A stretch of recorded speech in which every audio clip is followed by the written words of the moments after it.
Welcome to the Jeremiah Show. We don't talk to each other anymore. We don't read, and we don't read about each other anymore. And I suspect that these shortfalls inevitably lead us to not thinking about each other anymore. And this is what I'm thinking about as I read the linear notes from Meklit's 2014 album, We Are Alive, by author Walter Mosley. Walter wrote, "One day over a year ago, I was having a conversation with Meklit. I don't remember what we were talking about exactly, but it probably had to do with business versus the heart of art.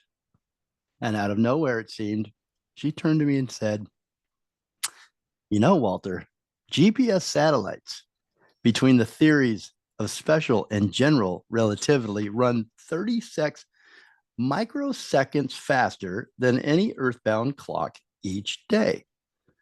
They have to be constantly reset in order to do their job.' This comment, I remember, put whatever it was we were discussing into startling perspective. She was saying, in essence, that the world doesn't bend for us, that we must make ourselves a part of the greater whole and all of its fluctuations and deviations. In my 20s and my 30s, each week I would go to the bookstore in my neighborhood. And as a rule, I would always leave with 3 new books. One that had a topic or a genre that interested me, one a biography to inspire me, and one on a topic that I knew nothing about to spark thought. I would read one of these books that week. Sometimes I would read 2, but I had to read at least one of the books. That was my rule. I bought them faster than I could read them, but I loved knowing that they were there, and I would eventually read them all.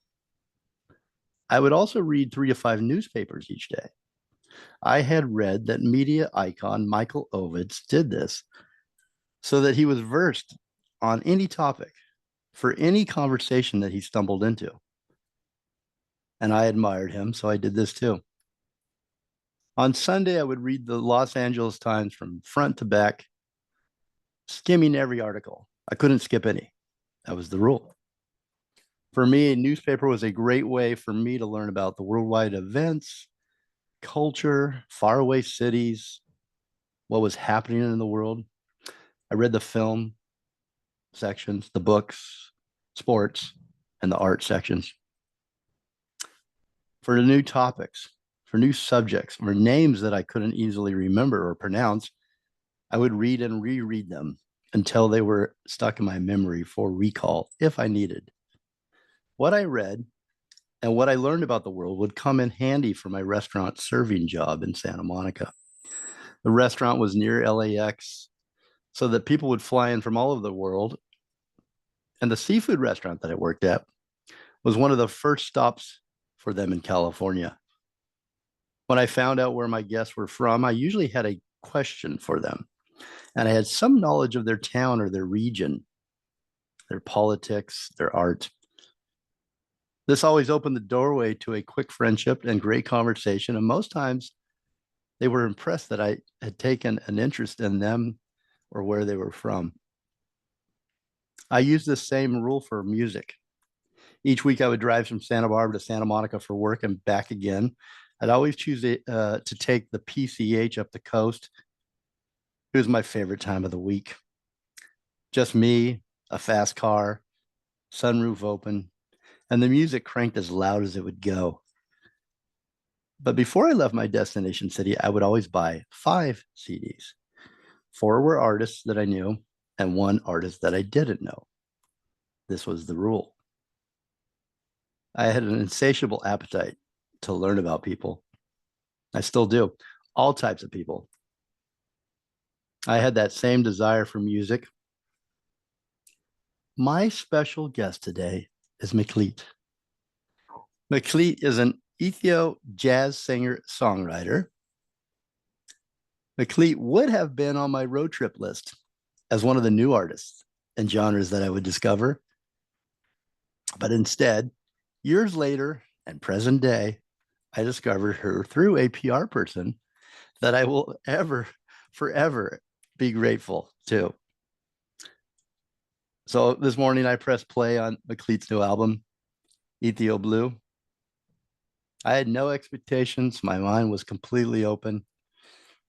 Antidote was the first song I played. And as soon as the song began to play, I became emotional. It got me right in the heart, just in that magic way that only music really for me does. I began to float. The piano keys elevated me internally, and the horns and the saxophone made my mind soar with the music. And as I listened to one song after another on the album, it actually became a spiritual experience. Those songs that had such a powerful impact on me make up our show's soundtrack today. So Meklit is a National Geographic explorer, as she claims, and I want to know what that is. We'll talk about that. She's a TED Talk Senior Fellow, a former artist in residence at Harvard University. She is the co-founder, she's the host and the co-producer of Movement, a new podcast that I want you to subscribe to. I'm going to give you the information. You can find it now on Apple at Movement or go to her website. But I subscribe to Dan. I think you should too. It's a podcast about telling stories of music and migration, which debuted in a nationally syndicated broadcast on PRX The World. It's still broadcast there, and it has over 2.5 million listeners. Incredible. Meklit is the co-founder of the Nile Project, a featured voice in the UN women theme song, and the winner of the 2021 globalFEST Artist Award. So back to Walter Mosley's letter. He continues, I wasn't surprised by the unexpected insight because I had come to understand that Meklit's mind is always soaring above the world we think we know. And here's from a recent post on Meklit's Facebook page. It says, music activates the nerve cells in our brains to the point at which the frequency of neural impulses matches the frequency of the sounds from our outside environments. What does this mean? When you listen to music, you're not only hearing that music, but you're also contributing to a symphony within your own body and brain. Contributing to a symphony. I like the sound of that. Maybe I don't talk enough anymore. Maybe I don't read enough. Maybe I have become too comfortable in my own isolation. This album made me think. It made me soar. It made me happy. It affected me greatly. It's one of my favorite albums, I think, of all time. And I just can't wait to get back to it. Maybe we need to talk to each other more. Maybe we need to read more, to share ideas, to share our music. Because when we do, we are contributing to a symphony. Welcome, Meklit. Wow, I feel very welcome. Thank you. It's so nice to have you on the show and talk to you, get to talk to you because you're an incredible writer. You're an incredible musician, and then you are so much more, as I've barely scraped the surface. So before we begin, I just wanted to thank you for that experience and the experience that your music, gave me. Congratulations on this incredible album, Ethio Blue. Thank you so much. I'm so touched to hear that the music um made its way through your ears um and into your heart. That really means a lot to me. You know, musicians, we spend so much time alone with the music before it gets out into the world. I actually recorded and wrote most of this record in 2019. So it was a long time just sitting with these songs. So having them be reflected back to me in this way is just really meaningful.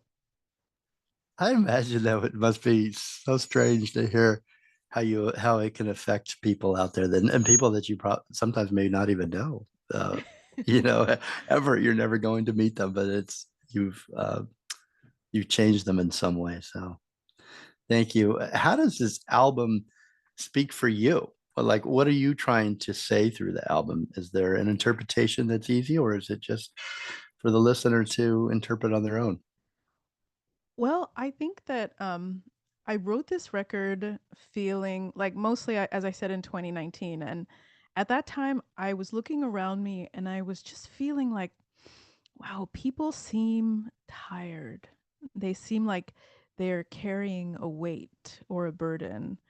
And, you know, I during that time felt that myself, and I was like, I need to write some songs of healing, some songs of nourishment, some songs that at the end of listening to them someone feels like they've been replenished. And so I set out to write that record, and not really knowing that after the pandemic and everything that we went through in the years after 2019, that all of those things I felt at the time writing it were only more true today than they were when I started on this journey.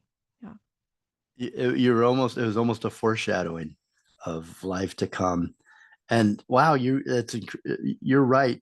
I still look around at people and I remember that feeling of over those years that people look tired, but right now I look at people and they really seem tired. And how could we not look at where everything's at? But I wanted to let me go to the album here. There's 6 songs on the album, right? Yes, No, there's an five. EP. EP, Yeah. 6 songs. Yep. Okay. So Antidote is the first song. It's the one that I happened to choose first. I didn't pick them in order. Ethio Blue, the title to the album. Digging for Love. How do I say this? Would have done Hagere, Hajer. Ethiopia. Yeah. Hmm. Here to Imagine, and then it ends with Bird Song. So it almost feel. I do want to mention some of the lyrics, if that's okay, at Yes, some point please. here, Yeah. to let the listener know if they haven't heard it yet. It almost builds to that Hmm. feeling, and Birdsong is this freeing song. It's this, it's your wings are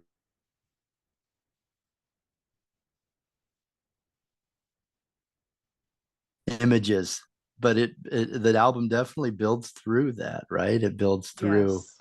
that feeling of all the different, from isolation to being tired to just life, and it ends up being incredibly inspirational throughout, actually, even through the songs that make you think. Have you always been so perceptive of the world around you? um, I think that, you know, there's something about being an artist, and especially something I've learned by being on stage that is more about how important it is to listen to the inner voice. So there's always a lot of chatter, right? Our minds are going, going, going, going, going. And then out comes a thought that might be like especially perceptive. But we all have this, right? And we all also have this chatter.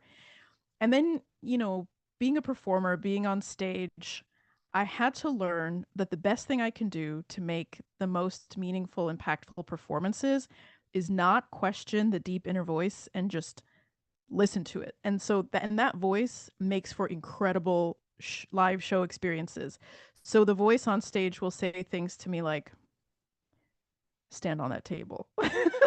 Like stuff you could never do in real life, but you just have to listen to it. And it's like, okay, something amazing is going to happen over here. Like, move your arms like this. And one day I was singing on a balcony and I moved my arms in this kind of sweeping motion. And just at that exact moment, a shooting star followed my fingers. It was crazy, but like, I Wow. didn't know that was going to happen. So it's something about the live show experience, the experience of singing in front of people does something to you where you get really sharp at listening to what's going on like 3 levels down. And then in the studio, you just create a process where you can kind of excavate that. Okay, now let me go 1 level more. Okay, now let me go 1 level more. And you only share the songs that accomplish that, right? Because for every so much of songwriting is about volume. For every song you hear that I share in the world, maybe there's 10, 12 that never see the light of day. That's so interesting. Okay, so I'm going to go back to a little bit, just back up a little bit. The inner voice that we all have that usually says, "You're no good. Who do you think you are? You're fat, you're ugly, whatever." Well, It's it always says, criticizing us, right? Normally, yeah. but but on stage, you've turned that, and that inner voice is actually driving you and directing you, and you listen to it. Well, it's not that that other inner voice isn't there too. It's also there. It's just that you learn to put it on a shelf. So you say, okay, it's you, the inner critic. You're actually not useful to me right now. So I'm just going to put you over here and you can say your piece later. But right now, it's not your time. And This so is not the time or the this place. is not the time or the place. Now, when I am in a process of editing, I will welcome that voice back because that voice will tell me what I need to work on and what I need to fix and what isn't exactly right. So that voice does have a place in a process, but on a stage or in like a moment of creativity, you really have to learn how to, okay, you're on a shelf now. You're not useful to me. You stay over here. I'll come back to you when it's your moment. So it sounds like you figured out what that inner voice is, at least for you. And it's great advice for all of us, I think, to take. But you've actually thought about it, and I think a lot of us just take the voice and we take the hits, and we don't think about what those are. And that's a beautiful way to look at it. That on one side, that voice is a voice of reason and can help you sharpen your skills, or get better, or think better, or behave better. And on another side, if you listen to it the other way, it's a motivator, and it pushes you and drives you to become better. So you've thought about that. When did you think about that? How did that come to you, or is that natural that you think Um, that way? No, it's like things that you learn slowly over time. Like literally the stuff nobody ever talks about. Um, so like for example, I had to learn about it like early on in my career. I was doing a lot of club shows, like small clubs, like really early. My first shows would be for like 100 people or less. And okay, I learned how to manage that. And then I got a show that was in front of 2,000 people in an outdoor setting, and I was like, all right, like building myself up. Oh, okay, I can do this. And then I got confronted with a lot of self-doubt. And I was like, well, I don't feel the audience. Where are they? Where are they? Like usually in a smaller venue, the energy kind of comes back to you. It bounces off the back wall and it reflects back to you. You can kind of catch it, but it also lets you feel how things are going. You can kind of like, but then outdoors, it just keeps going. And it put me in this like place of a lot of like, what's happening? Is this working? Do they like it? And then afterwards, I just had to analyze it. I was like, well, what was that? Like I can't be like, this is my joy place. Like I can't let it. So I felt very defiant towards it. I was like, I'm Mhm. not going to let that voice take my music experience away from me. And then I could analyze it. Okay, what's going on? Oh, outdoors, there's no like walls to reflect back the sound waves. Actually, the sound just keeps going. It might even hit people blocks and blocks away. Okay, that's how I have to think about it. And you kind of work with your mind to give yourself frameworks that can contain the tendencies that you have to diminish yourself or to kind of get into your spirals. Or you just recognize it like, oh, there's a spiral. Okay, spiral. You just go on and spiral off stage. Like, I'm not going to spiral with you. You just kind of learn to work with your mind. You don't get rid of it, you just kind of manage it. It's there for you for some reason, so you might as well analyze it a little and try to use it the right way. Mm-hmm. What that quote I read in the beginning by Walter Mosley, the conversation that you had, and you mentioned the time and the satellites being adjusted constantly. They run 36 microseconds faster than an earthbound clock. That almost sounds like what you're doing with your own thoughts and your own feelings and the music as well. The music is running a little bit different in the different Mm, environments and reaching people at yes. different times. What Yes, did and you read? I'm a Yeah. junkie for wonder and awe. I'm like, "Ooh, that makes me feel expanded. Where can I go further with that, or how can I share that with people, or how can I use that when I need inspiration?" Is that how you were as a kid? I was I was And very physical as a kid. I was like climbed a lot. I ran a lot. I did gymnastics. I was just like energy, energy, energy, energy, energy, energy, energy. Like the kind of thoughtful, sort of poetic stuff came out later. well, and it's interesting. You mentioned on a stage where you're using that energy and you're like jump up on that table. So Yeah. you're still in a way Yeah. you're using the best of your childhood and that energy and then channeling it into thought and your talents, your incredible talents. Oh my God, you're such an incredible musician. Thank you. We've got to take a break, unfortunately. Real quickly here, take our first break. My special guest is Meklit. She's an Ethio jazz singer and songwriter. She's a vocalist. She's a composer. Her new album is Ethio Blue. You can go pick up a copy and stream off of meklit.music.com. I'm going to spell it for you. Meklit music.com. She's the host and the producer of Movement. It's a radio show, a podcast, and a live show on migration. We're going to talk about that in a moment.